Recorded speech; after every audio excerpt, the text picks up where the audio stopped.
How to fix maps on iPhone. Hey everybody, welcome back to our channel.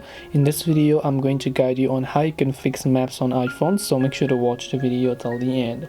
If the maps application is not working properly on your iPhone, first of all open up settings, then just go to privacy and security.